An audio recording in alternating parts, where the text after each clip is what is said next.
This podcast is a proud representative of The Wellness Company. Go to twc.health/alternate take for all your wellness needs and type in the promo code alternate take, one word, for 10% off. You guys, in today's world, health has never been more important. In fact, it's one of the coolest subjects we've been able to touch on here at Alternate Take, and we've gotten some amazing guests to have discussions with, including Dr. Peter McCullough, who you all know as probably the most famous doctor in the world ever since his episodes on Joe Rogan. He is the chief scientific officer of the Wellness Company, and nothing goes through this whole company without his knowledge. If it's certified by Dr. Peter McCullough, it's certified by us. The Wellness Company is unequivocally and unapologetically standing up for medical freedom and the right to affordable health care. This company has always put the patient first. If you go on their website at twc.health, you'll see all natural products and everything that's going to make you a better human being. Guys, let's get healthy before we even get to the hospital, before we get serious problems. This is the place you got to go. Go to the website, twc.health/alternate take, promo code alternate take, one word, for 10% off, and thank us later. Get healthy, guys. Your family's dependent on you.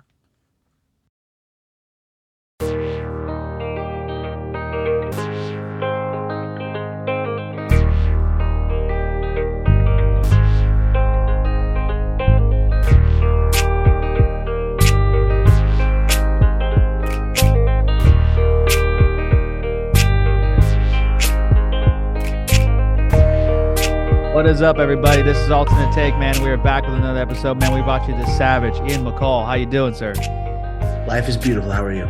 I'm good, dude. It's good to have you on the show, man. I think I caught, or at least you caught my attention years back, I would say. I saw an episode on Joe Rogan with you, and I saw you on The Fighter and the Kid and a couple other things, man. And I was always very intrigued by your story, man. You're always a very honest guy, you know, about your successes and your downfalls. And I think that's just admirable, dude. I like to be around people like that just kind of say the truth about their life, man, and where they went wrong and where they went forward, man. It's exciting to be around people like you, man. That's straight up. Thank you. I don't lie. It's just not in me. I have to tell my story because it's important. You know, I reached a weird level of fame where girls were crying when I showed up places. Like, men still cry when I show up places. Fucking weird. I don't know how I elicit this visceral response out of people, but you know, I'm lucky enough to have mentors like Chuck Liddell. And Chuck Liddell, I saw last night, who I'm so happy to see him last night. Did a podcast with him. He taught me, number one thing: remember, you're not that cool. No matter what happens, you know, you're going to be a superstar, you know, do all these things. This is when you write your book. This is when we do this. This is when we do that. But remember, you're not that fucking cool. And I was like, perfect. I don't think I'm that cool. You know, I just know how to fight. That's all. That's all I want to do. That's all back then, at least.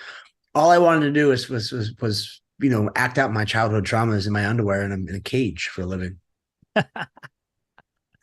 That's awesome. No, I think that's a super important, man, to have role models like that, dude. I mean, some are lucky that they're in their family. They have big brothers that kind of keep them grounded. I don't. Me and my brother fucking fight all the time, so it's not the case for us. But you know, when you get role models like that are just telling you shit like that, especially ones who are as accomplished as Chuck Liddell, man. I mean, that dude's an absolute legend. I mean, I don't think even people that say, if someone says a bad word about Chuck Liddell, you're like, you're tripping, dude. He's fucking awesome, you know. I think it's an amazing to have that, dude, and that humility just goes a long way, especially in fighting world. I find that common amongst fighters, man. They tend to be the most humble people in the room, maybe because they've just been humbled too many times. That's probably what it is. Yeah, you get beat up in front of the entire world on replay. You're pretty humble, and the UFC makes sure that people have access to us, unlike other sports.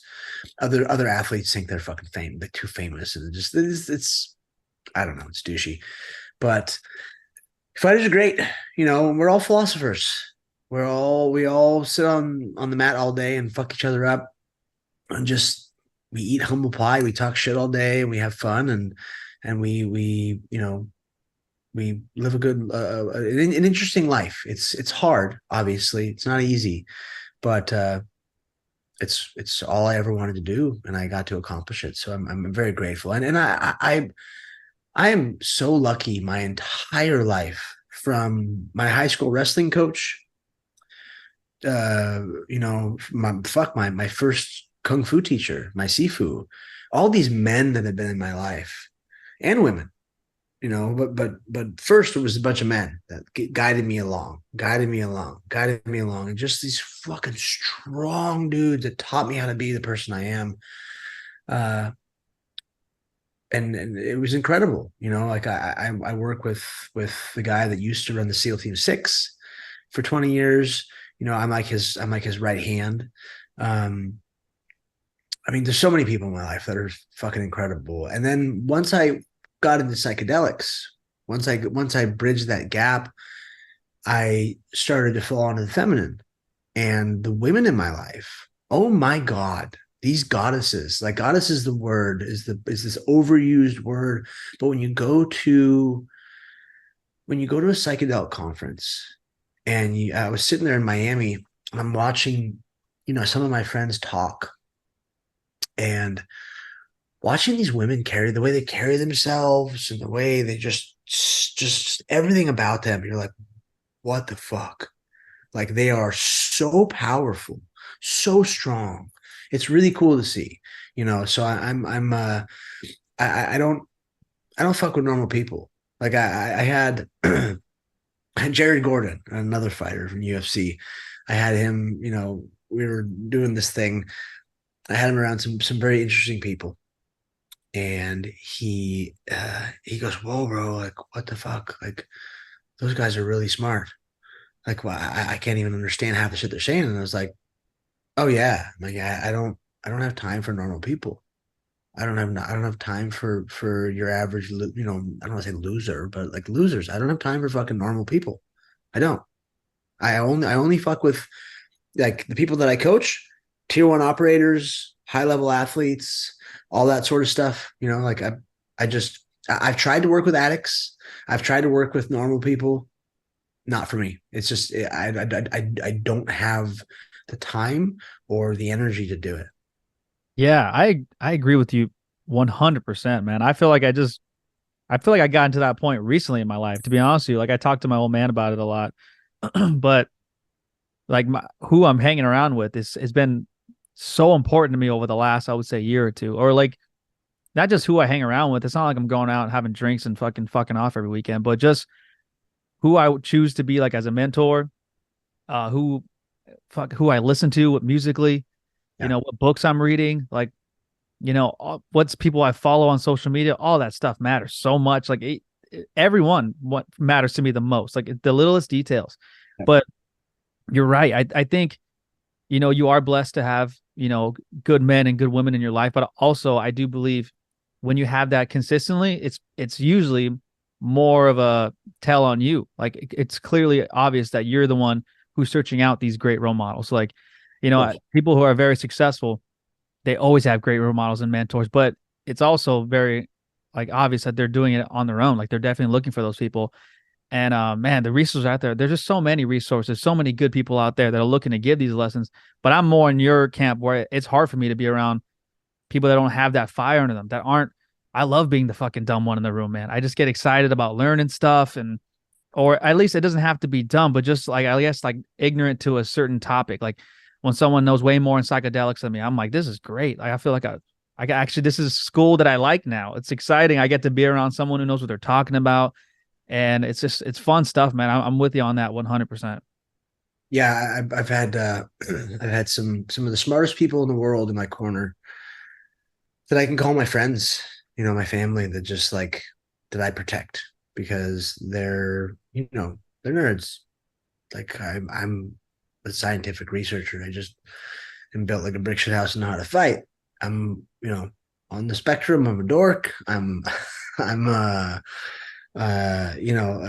huge nerd, but I just so happen to know how to fight. Like, so I provide a safe space for these people to be able to express themselves, and give them the platform that they deserve. I try and give them as much sway as I can, because they deserve it.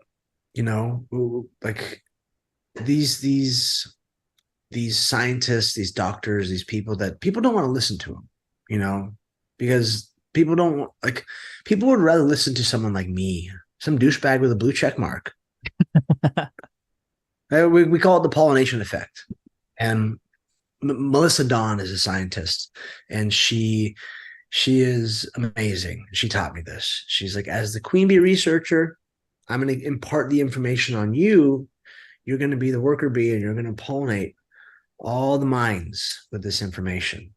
And that's what we're doing. And now I'm the queen bee researcher, and I've got a list of people that I'm working with that for our first TBI study that we're doing with ayahuasca. Wow. That we're doing the same thing with. Yeah, we're working with the University of Melbourne, or Onaya Sciences. It's I'm going to take 10 athletes, and out of these 10 athletes, there's over 60 world titles that have raised their hands. You know, like a lot of, I got some cool friends, you know, surfing, fighting, race car driving, whatever it is. Some of the baddest motherfuckers on the planet, boys and girls, have gone, okay, I'll do it. I'm ready. You know, let's do this, because you got to think, you know, athletes. My nonprofit is called Athletes Journey Home, and it's about taking these athletes to the jungles to heal their brain damage, you know, with plant medicine, because the pharmaceutical industry is not working, and these plant medicines work. It's no longer theoretical science. We just have to collect the data, and my case study as a researcher just so happens to be some really cool people. So I take them down to Peru to the Ayahuasca Foundation, sit with Shipibo shaman, and they will ingest. We'll run analytics. We'll get MRIs and Finkel testing, and we'll test everything we can. Epigenetics, like literally test everything we can on these people, and then after, we will tell the story. You know, that's the most important part. The numbers, you know, the money that people want. That's what everyone's after. Everyone's like, oh, this is going to make you rich, and I'm like, cool, great, I'm already rich. I don't give a fuck. Don't do things for money. Like I don't. That's not how I live.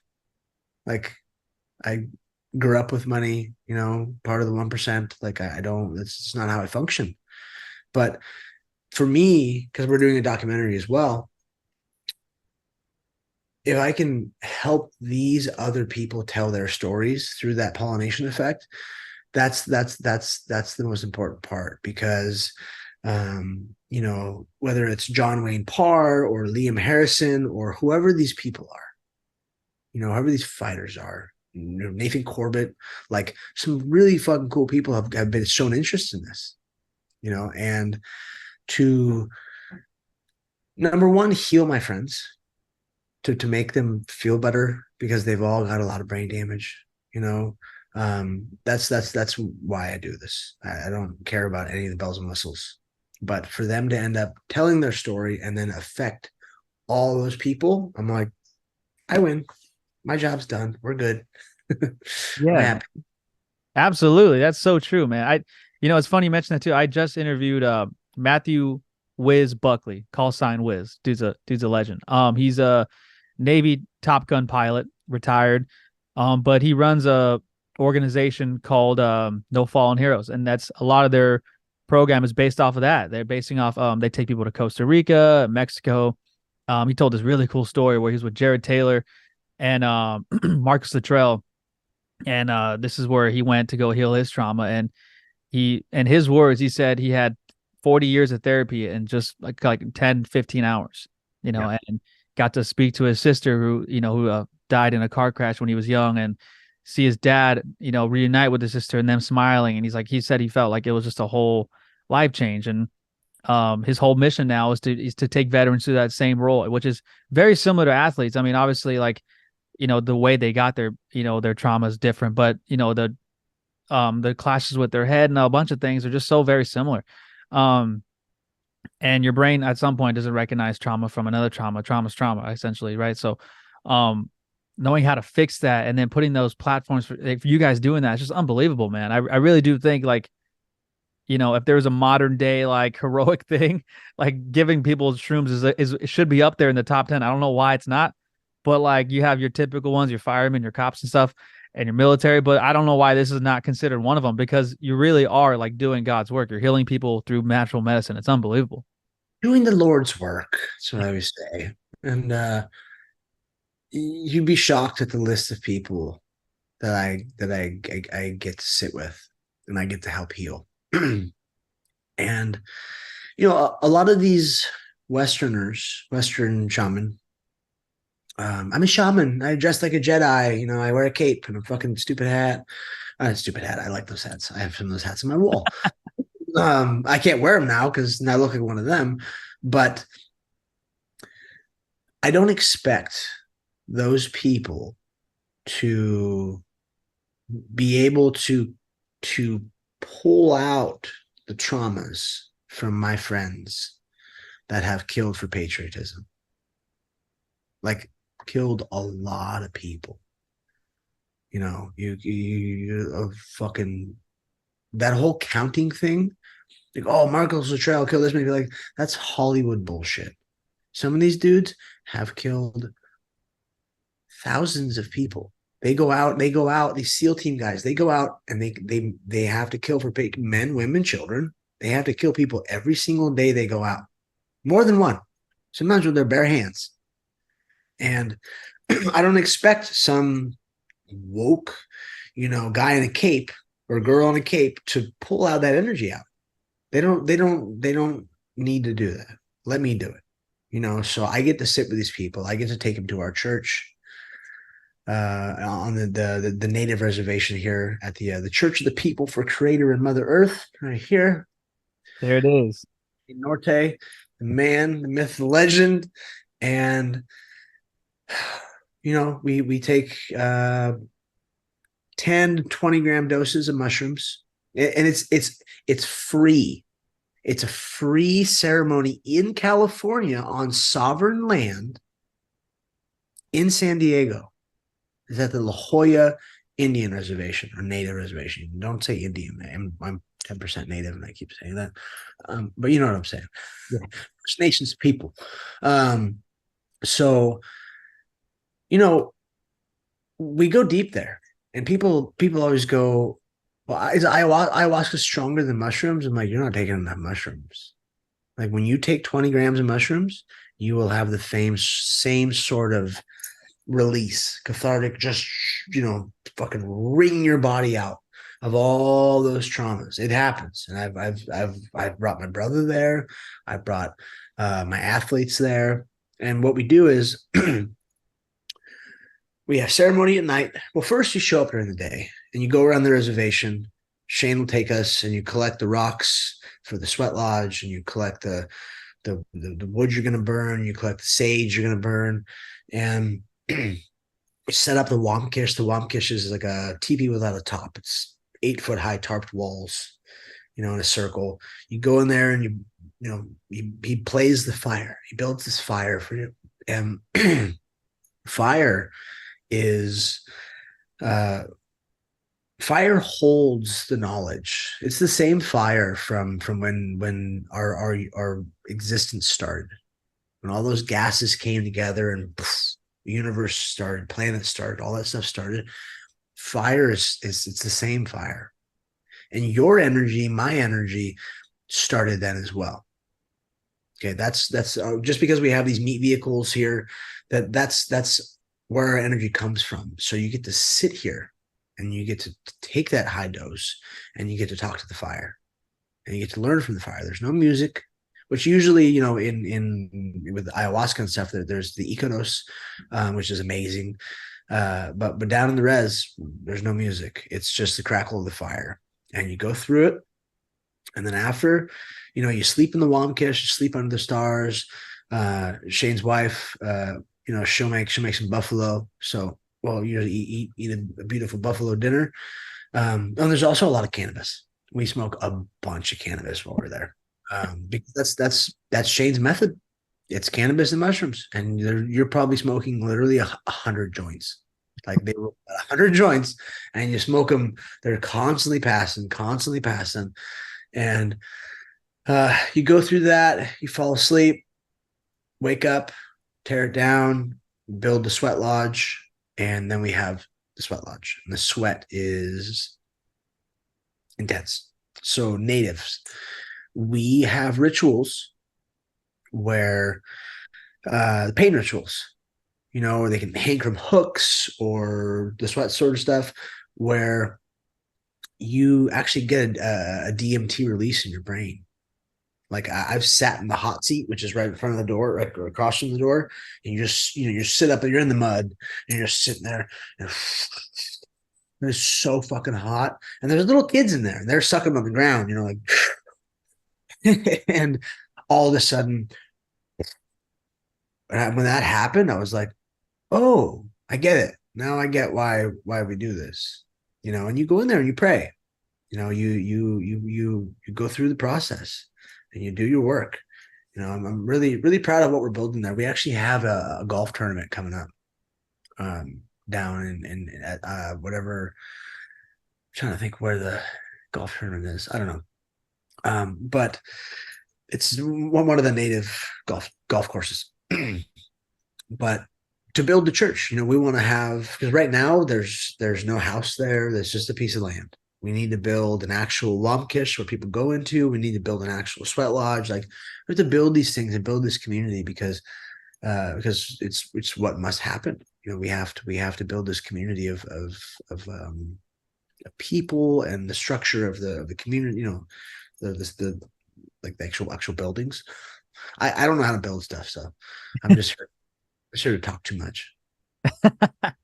No, I mean, I think it's amazing, and I think it's even more amazing that there's athletes like you who are, already a name, already a face, at the forefront of these things. Obviously, the biggest example would be Aaron Rodgers. I mean, like him being so proactive about it is just huge for the whole psilocybin community, 100%, because you don't see that. Like it's a quarterback is considered like the number one spot for America's favorite son, like more than fighters, more than anything, more than baseball players.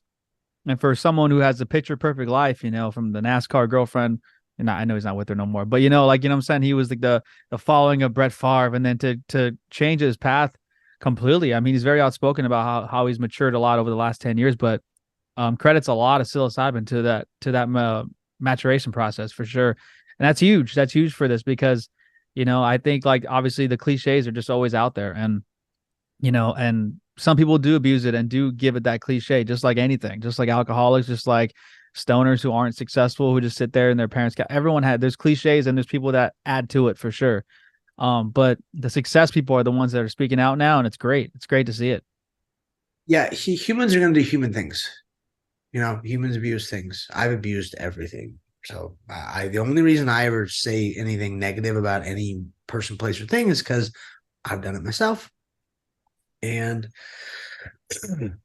so with Aaron Rodgers, we'll take so this is a perfect example. You have Will Smith on one side, and you have Aaron Rodgers.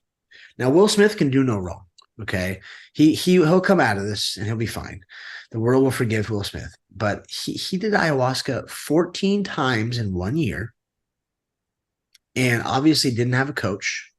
Went home to a toxic relationship where his wife is fucking one of his kids' friends, and then brings him on the show and all this weird shit. And everyone knows that they're swingers, and Will just needs to come out of the closet because he's bisexual or whatever. And it's whatever. Like, who gives a fuck, bro? Like, it's Hollywood. You can do your thing. Like, everyone knows you guys do that sort of stuff. It's not a big deal. But that's what happens when you do ayahuasca the wrong way.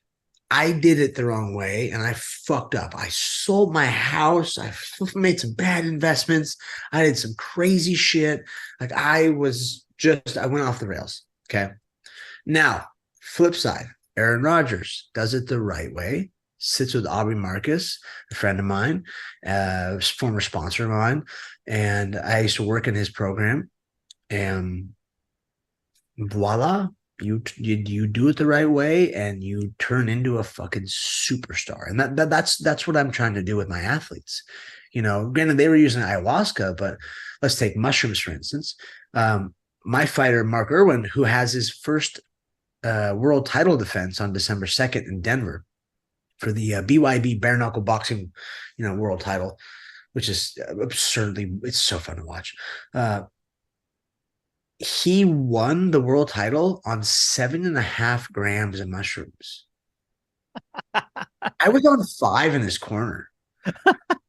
Yeah, like this That's is amazing. yeah, it's the science that I've been preaching for a long time, and we can speak telepathically, while it's all going on. Like it's a wild experience, and it's the science I've been pushing. Like not everyone needs to do that. I have other athletes in the UFC that are taking my products and they're winning and they're doing great. And they're taking smaller doses. That's they're taking normal person doses. But Mark is just me reincarnate, and he just takes too much. And he's the monkey I get to shoot into space. He fucking just like it's a lot of fun to mentor him and be like his older brother, because we're now champions. I'm finally a world champion as a coach. I got to win my own world title. I got to be a training partner and coach to Carla Esparza to her UFC title, and now just got to win the title as a coach. So now it's what's next? Where are we going? Like what are we gonna do? There's something coming, and I'm just excited. Actually, we were this close to winning a surfing world title. Damn. My pro surfer Giorgio Gomez. He speaking of the Wamkish, he took 10 grams and then a few weeks later went and made it to the finals in El Salvador and took fourth. So and he's got Asperger's. I guess is probably what I have. I've never been properly diagnosed as autistic, but been told a few times, and I'm like, cool, that's great, whatever. Cool, because it's a great story. But to see the change in him since, like, first it was a 5-gram dose in the desert, and then we did a 10-gram dose out at the reservation, and there's been some smaller dosing in between there. Has turned him into the surfer that he is meant to be. Because I've been told for a while now, a couple of years, that like, oh, Giorgio? I'm like, yeah, I'm his coach. They're like, he's the best surfer in the world that's not on tour. And not like he can make the tour. He could be world champion. He's that good. And I've seen that during competitions. I've been able to actually witness it and go, oh shit, okay, yeah, you're just you just see people move. You just when you look and you're like, oh damn, yeah, like that's fucking LeBron James right there. And now he's flourishing. His sister Izzy Gomez is one of the best female surfers in the world. She got the biggest wave of the year last year for females. I'm just so proud of my boys, of my athletes that are doing this, because whatever it is that I'm doing, whatever the things that I'm imparting on these people, it's working. And I'm really just happy and blessed to be this person, to be able to give this back to people that I love. That's awesome, man. What a crazy journey you've had, dude. You grew up in Orange County, right? Yeah. Nice. Yeah, me too, but northern end, La Habra. So kind of close, but not really.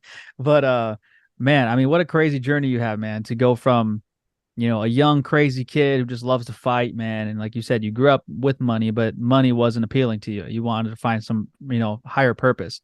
And to get into the game that you're naturally built to do, and to get to the highest levels and then come back down and go back up. And now you're coaching athletes on all different types of sports on how to be just better humans. It's a fucking great thing, man. It really is. It's exciting. I mean, I talk to these people all the time now in podcasts, and it's, a lot of the people's success stories tend to be pretty similar, on how they got to be good at shit. And a lot of it came from, failing a lot, number one. Number two, just, really, really like accepting the best parts of themselves and really knowing how to get the worst parts of themselves and throw them away, and I've seen that, and they do it through different ways. Some people do it through psychedelics. Some people do it through therapy, whatever. But, it's a beautiful thing to see people actually make it go into fruition, man. It's awesome. I especially with the fighting, man. Fighting's my favorite. I'm a Mexican kid, man. Growing up in your house, If you didn't watch Friday Night Boxing on HBO, dude, you had to get out of my house. I couldn't do business with you. It just wasn't a thing, man. Like, um, is it still relevant to you today? Are you still watching fights all the time, or are I'm very proactive on like, the next big UFC fights, or are you more just kind of like focused on your craft and what you're doing right now? Uh, I should pay more attention to it, but I do watch a lot of fights. So as a half breed, I'm half white, half Mexican. Um, you know, and it's weird because I was raised as a Mexican. My dad was a dope smuggling surfer hippie back in, like, just smuggled weed, and smuggled weed not to make money, to see the world. His brother passed away when he was 16. Once he turned 18, he took off, and he's got some crazy ass stories. I was in Kathmandu and I had this, fucking suit on. I had pockets full of hash oil or whatever. Hilarious. But it's fuck. Where's I going with that? Raised Mexican. Oh yeah, as a Mexican. He was like, look, son, you're a beaner. Like, we were always in Mexico. Like I'm a horrible Mexican, so I speak terrible Spanish. But we're always with my mom, that side of the family, and I fucking love that culture. Like that's my happy place. If I didn't have a daughter, I'd be in Mexico. That's where I would live. Like I was just about to get married to a woman that lived in Tulum. She wasn't Mexican. She was a Ukrainian Canadian, lived in Mexico. But just doing medicine work down there and really vibing in the Yucatan specifically is like, ooh, man, that brings me home. That feels really good to be there. And I grew up on Julio Cesar Chavez and tons of boxing. You get it. I mean, Alexis Arguello he's from where? He's not from Mexico. He's, all just boxing in general. Right. But that's how you do it. You fight like a Mexican. Like that's such a big cultural thing. I mean, look at Golovkin. Yeah. The guy's fucking from what, Kazakhstan, and his whole thing is got to fight like a Mexican because the Mexican spirit, the like it's just it's so good. It's so much fun. Man, I can't wait to be back in Mexico. I'm actually putting on a mushrooms and jiu-jitsu retreat in Tulum sometime next year. I just got to figure out when. Wow. Yeah, that's incredible, man. I gotta take a trip for that shit. But no, man, I couldn't agree with you more, man. That was like a point of pride in your house to watch it, to see the Eric Morales, Marco Antonio Barrera fights. I mean, Aguero, yeah, he's an Argentinian, but it's still like it was beautiful to see all that stuff, man. It still is to this day. I mean, like I still watch like Juan Manuel Marquez fights, just like when he beat Pacquiao, like the fourth fight that they had, he knocked him out. It was like I sort of, you can even Jim Lampley was crying. I don't know if you remember that post-fight conference, but Jim Lampley, when he was talking about Juan Manuel Marquez, because it was like finally he's been robbed of like a couple fights, never complained. He just kept back and fighting the fourth one, and he did it for his country. They did like a little monologue on Jim Lampley. I get emotional just thinking about it. But man, that shit is it's just beautiful to see. I mean, and for my love for that to go to MMA at some point was even more exciting because, I was a kid, I thought MMA was like I don't know. I didn't know what I thought about it, but I wasn't into it. Only boxing. It wasn't until later when I was a teenager where I realized how much of an art it actually was. And then you can see the Mexican spirit go in there. Now it's huge. Now there's, Brandon Moreno, this what's her name, just won the championship again, just defend her title. Yeah, she's incredible. It's just unbelievable to see that spirit go into other, I would say, genres of life. I think that Mexican passion for boxing spilling into other areas is just addicting. Who doesn't want to be around that shit? It's fucking exciting. I mean, even Mayweather when every time he won, every time he won a fight, his post fight, he'd always say, "I want to thank the Mexicans for buying the fight." Yes, They're the only ones that buy the fight. I mean, like speaking of Mexicans, Cain Velasquez is coming down to hang out in Awesome. a couple weeks. I can't wait to see him. Like fucking, I love Cain. Wow. He's gonna do a seminar at my gym. And Wow. he's just, he's a friend of mine, and I'm stoked to be able to see him, just to hang out with him because he's cool as fuck. Yeah, I think the way everyone rallied around his circumstances was just inspiring, man. Everyone I think could feel his pain going through certain things, and like I'm glad that very high influential people spoke about it. Joe Rogan, very high level people were really saying, "Hey, man, like this guy deserves justice, man." What a beautiful human being, and honestly, like easily up there in the debate of the GOAT, man, in that division. Just a fucking legend, man. Yeah. Yeah. I mean, I would have gone about it in a different way. I would have contacted my SEAL friends and we would have snatched that guy up and skinned him alive, but that's a different story. You don't hurt women and children. Like you don't do that sort of shit. And that's the end of the story right there. Yeah, absolutely. I mean, that's a code even for the worst people, right? Even in jails and prisons, they're still like, nah, man, you don't. They have to separate those people. They can't be around regular general population because if they are, they're gonna get fucking beat up. Now it's on them. Now there's lawsuits. Jesus, but no, man. I think your story's great. I think your leadership skills are great. I think that's the thing I find the most fascinating about human beings as I've gotten older. To be honest with you, people with um leadership traits, especially ones that know how to evolve them as they get older. Like I've seen great leaders of great men that are good leaders, but I see like they have a certain expertise. Some are really good little league coaches, man, and they're great and they can really get a fire under this 10-year-old kid, which is fucking hard to do. But I think as I've gotten older, I've kind of definitely been more inspired by the ones that kept evolving that trait and want to do it with groups, man. What it doesn't matter what it is, with their business, with martial arts, with any sort of thing, man, taking on that mentorship role. And like you said, with people that aren't losers, people that are actually looking for that mentorship, man, you got to be willing to look yourself in the mirror and admit your pitfalls, man. That's like the number one thing. And like, what am I doing wrong? What am and how can I get better? And loving the process of it all, man. This shit's fucking exciting to me now. Like that used to be scary to me as a kid. I think change and progress was fucking scary to me a little bit. I don't know. I think it's scary to everybody at some point in their life, but now it's like exciting. Like I love starting at the bottom of something and it's just seeing where it goes, man. Yeah, you got to fall. I tell people like, look, yeah, sure, I became the best in the world once, but you know how many times I let down my family, I let down my friends, I let down my team, I let down everybody. Like that's just how it is. And then sure, I was on heroin the whole time I was in the UFC. Like all those times I was in the hospital. Like the last, I don't know how many, I was in the hospital in Brazil, New York, and Ireland, all on UFC dime. That was because I was detoxing off of drugs. It wasn't because of anything else. I wasn't sick. Like I was detoxing off of opiates. So it's not proud of it, but that's what happened. And then I'm lucky I'm alive. Man, amazing. Yeah, I heard Michael Jordan echo something like that before where he talks about like I've missed over 9,000 shots.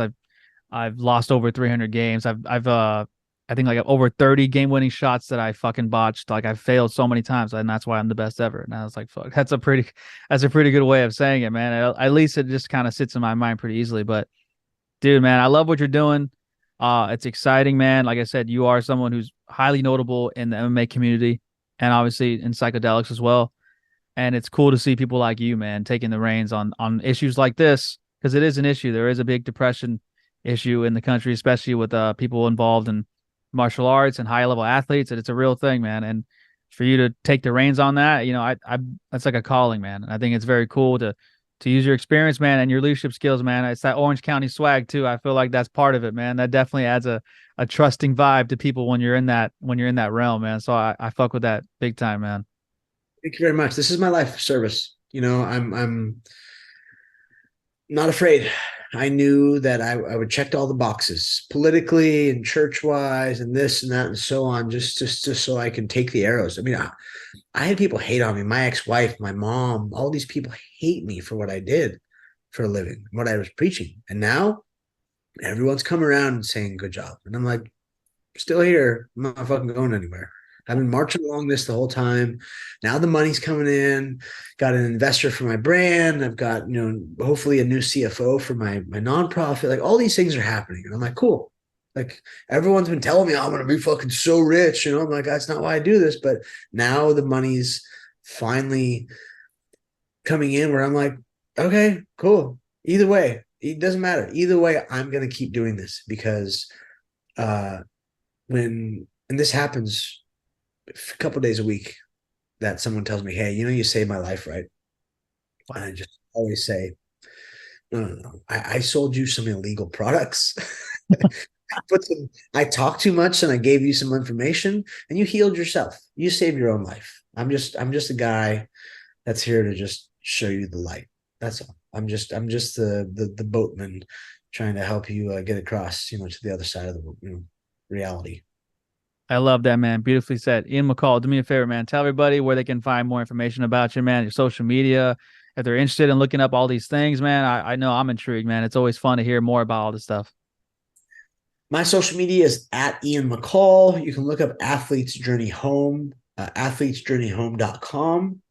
Want to make a donation, and then look out for Dragonfly Medicines. Will be a fun sports oriented brand in the psychedelic space, and we're going to be sponsoring a lot of athletes and doing some cool shit. So, but thank you for having me on, man. This is cool. Oh, Very dude, it's an honor for me, man. Thank you for joining the show, man. Like I said, MMA is definitely a part of this podcast for sure, speaking with, high level people like yourself. But I mean, just the personalities alone is what makes it, man. You're a good dude, man, and I appreciate it. Oh, sorry. All right, but well, hey, thank you for joining the show again, okay? I'll see you. Thank you. All right, buddy. This has been Alternate Take. We'll see you guys later. Peace.